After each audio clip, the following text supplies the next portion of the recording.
Hi, everyone, and welcome to this special episode of the Passive House Podcast, recorded in Tarrytown, New York at the PhiusCon 2021 Passive House Conference.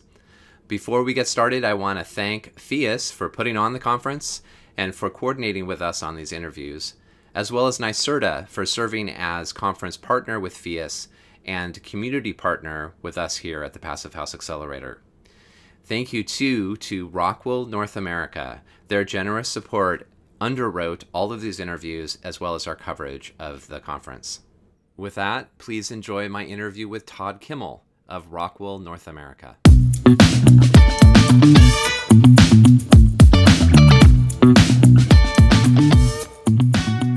All right, welcome. I'm here with Todd Kimmel of ROCKWOOL North America, and I just spoke with your colleague, Robert Blunt, and I'm really looking forward to having a chance to chat with you as well. Thank you for ROCKWOOL's support of Passive House Accelerator and our presence here and doing these interviews. And how's the conference so far for you?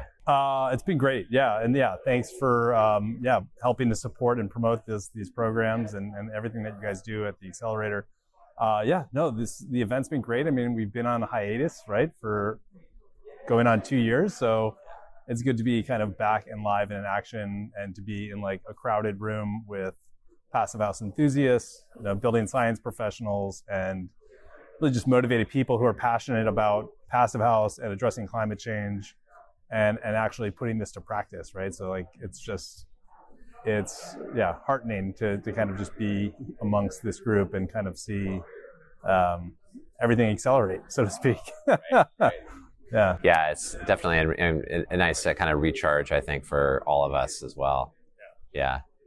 And you've been in this world for a while, yeah, Todd? I mean, in the passive house world, in the building enclosure world for a while. So over 20 years, which is kind of crazy. But in the passive house world since roughly 2009 or so, we started to... That's a while, I mean. Yeah, I was hosting passive house programs at the Trespa Design Center in Soho. Cool. And that's kind of how I got introduced to it all. I didn't realize that. Yeah, and then, working for a facade cladding company, it made a lot of sense to kind of pursue getting my CPhD, which I did, in 2012, 2013. So been involved from the cladding end, and then I was in the membrane world with Dorkin for a few years, and now with ROCKWOOL for 3.5 years. So cladding, air barriers, thermal insulation, passive house. It's been kind of a nice trajectory. Yeah, definitely. Like touching some really important elements of the envelope for sure. Yeah. And your work at ROCKWOOL is focused in the New York region, yes? Predominantly, I focus doing most of my day-to-day supporting design professionals, consultants, architects, contractors on the use and implementation of ROCKWOOL products on any scale building, not just passive house, but that's my passion. And there's a lot of passive house projects going on in New York City, so that's great. Yeah.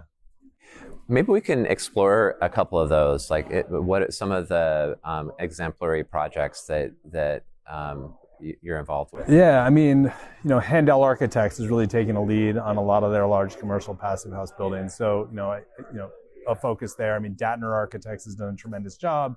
Architectonica, ZH Architects, all these firms are in the kind of realm of doing high-rise passive house buildings in New York City. And so, I mean, the benefit, especially in New York City with large buildings, kind of the gravitation towards non-combustible construction, which is a big part of this, which kind of gravitates people to ROCKWOOL as a solution for thermal insulation, continuous insulation. So it's kind of a nice partnership there. And so, people start by kind of reaching out to us to kind of address non-combustibility, but then they also start to see the benefits, beyond that when it comes to vapor permeance, understanding as we're building passive house airtight buildings, that the drying capacity of our walls historically was pretty, from leaky buildings was easy. Buildings would get wet, you'd put the heat on, dry the envelopes out, but now we have to rely on vapor diffusion, we have to rely on kind of natural drying. And so being able to speak to that and kind of support these design teams and recognizing those values beyond just the fire performance aspects is a big part of what I do. Yeah, well, And for a passive house architect to have the chance to interact with someone who understands the building science and really gets it would be, I think, really powerful, I would imagine. 100%, yeah. And a lot of people are just getting used to rain screen as well. So it's like adapting the rain screen techniques to these buildings and understanding that and kind of the benefits there is a big part of it. Yeah.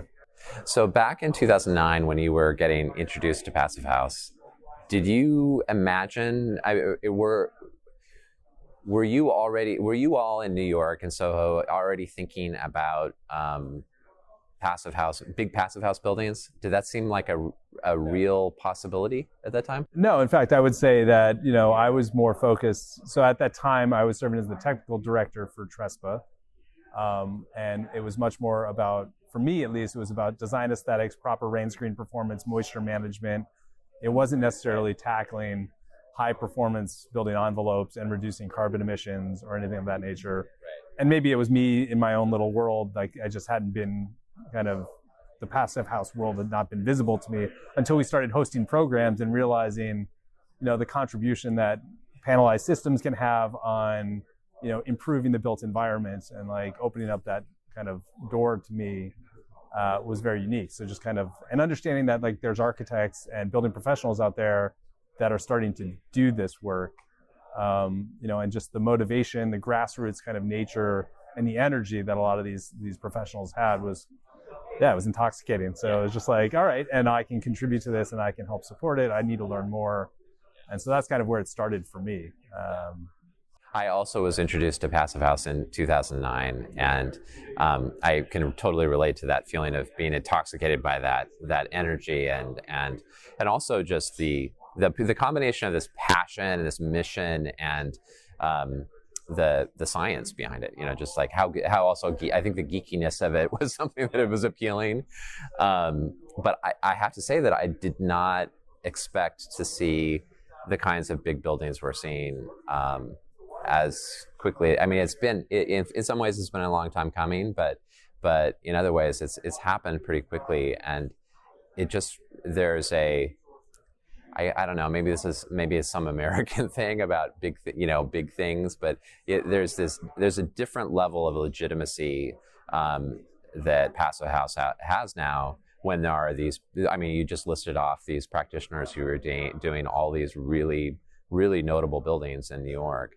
And Boston and everywhere, Yeah. Well, no, and that's what's part of the excitement these days, right? It's like, I've had an opportunity to be part of these projects in New York.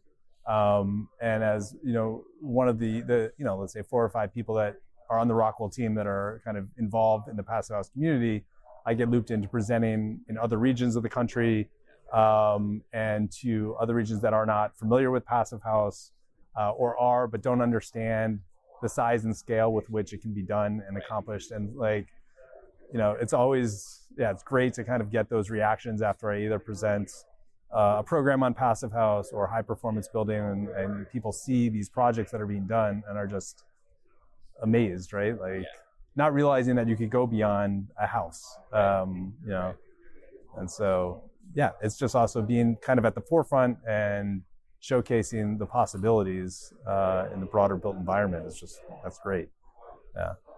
So what's the next frontier you think for ROCKWOOL and Passive House, like in terms of building typology or geography, or what do you see? I think a retrofit is like the easy. Yeah. I mean, it has to be, right? So I think that is a mantra of ROCKWOOL, right? As far as trying to address retrofit in the built environment, and understanding that the role built existing buildings play in kind of the carbon emissions of our world, and we're not addressing the big issue unless we're addressing existing buildings. Yeah. And so we've had the benefit of being involved on some kind of unique projects that are, incorporating our products, whether or not it's overclad retrofit solutions on existing large buildings, looking at multifamily, affordable housing buildings that were built 30, 40 years ago that are falling apart, and looking at applying EFIS solutions with stone wool insulation with ROCKWOOL or in New York City, where there's so many different building typologies, including historic masonry buildings, where you're not going to be putting insulation on the outside of these buildings. You have to do it on the inside, which really takes focus on building science and understanding kind of moisture condensation, the durability of enclosures, and how to incorporate proper materials on the inside. Vapor control layers, smart vapor control layers integrated with stone wool, all of that kind of science is really critical for understanding. Because if you're going to go to the kind of the effort of retrofitting a building from an energy perspective, you don't want to have to do it again afterwards, right? You need to do it right, and you don't want to ruin the existing building in the process. So there's proper techniques that need to be addressed, and it's been exciting to be part of ROCKWOOL and kind of developing those solutions and looking for new innovative products to address that. And are you finding yourself actually doing some hygrothermal analysis, or are you? I imagine it's probably a mix, right? There probably on a lot of projects there's an independent consultant who is doing a hygrothermal analysis that you're supporting, or how does that play out for you? Yeah, I think what's been awesome for me, at least at ROCKWOOL, is having a tremendous amount of support through the corporate headquarters and the recognition that insulation is more than just a nominal R value, and that vapor permeance matters. Understanding how products are being applied for efficiency in terms of getting higher effective R values is really critical. And so, I've been able to leverage our team's building science services. So we actually do get involved on a lot of projects by offering complementary building science support with regards to running WFI assessments, running hygrothermal analysis, doing, thermal bridge modeling, doing effective R value calculations. And so we offer that to design teams, to contractors that might be proposing new cladding systems. But to your point, I think a lot of project teams are already kind of leveraging consultants to do that work. So where we come in to benefit, is on those projects that don't have the means to do that, and to provide that support, or to act very nimbly and get things done pretty quickly, just to kind of do even checks and balances with a lot of this. And so we've seen a huge uptick in the use of that service, particularly in New York, particularly in Boston, DC, in these areas that are starting to really see an uptick of passive house and are dealing with more challenging climates, right? Dual climates, understanding where dew point is occurring when you're adding this insulation and you're creating this, airtight system that might not dry as easily as historically. So it's all part of the picture, and yeah, it's neat to be kind of just part of those conversations. Yeah, no, it seems like that would be really fun, given that given your CPhD background and grounding in building science, to be able to bringing that to the an active analysis of the envelopes that you are impacting and improving with ROCKWOOL. I imagine that would be pretty satisfying. Yeah, for sure. Yeah, it's exciting. So, and ROCKWOOL's, been great. So they've also supported me, not to speak so much about myself, but, I have a history with rain screens. It is an interview with you, so that's kind of the purpose. just to point that out, Todd. So, well, what's been exciting is that, so I started with Trespa, which is a high pressure laminate rain screen panel, and developing systems for them that were not necessarily energy efficiency focused at the time, right? And we've seen this transgression to, thermally broken clip systems and, even high compressive strength insulation like ROCKWOOL, where all you have to do is screw through the insulation to reduce thermal bridging down to point bridges, as opposed to having, Z-girts or linear thermal bridges. And so there's a lot of benefit there. There's a lot of benefit within rain screen for promotion of convection and drying within assemblies. And so one of the things that I've been personally very proud of is we've just developed a new industry association called RAINA, which is the Rain Screen Association in North America, which started through the pandemic, but has... That's cool. Yeah, one of those pandemic silver linings, right? Probably. Yeah. So we've had, just through my network and my history, we've got a lot of people on board with it, right? So it's not a manufacturers association. It's, it is manufacturers of claddings, membranes, insulation, clip systems, but it's also design professionals, consultants, architects, contractors, unions, just on best practice around rain screen, because a lot of people have different perceptions of what that is and how it's applied. And so, my hope and my goal, we haven't gotten to the sustainability committee yet. We haven't developed that yet, but that is like kind of tying these worlds together of high performance, low energy, passive house, building science, effective overclad solutions, I guess tying it again into the retrofit kind of realm of rain screen. So there's like a pathway there for me that's like, in hopefully 5 years or less that we're all going to come together as a big industry group to really address the climate needs and, more robust buildings that right. Some are key resilience, durable and resilient, right? Yeah. So I don't know the full pathway there yet, but it's like nice to be on that trajectory, and ROCKWOOL's been very supportive of all that. Yeah, that sounds like really good work. Well, Todd, this is really great. Thank you. Is there anything else you'd like to share before we close up? No, I guess just thank you to the Accelerator for everything that you guys do, all the programming that you do. I think what I found and I wish I'm involved in more of them, but it's just bringing this whole community of passive house enthusiasts together.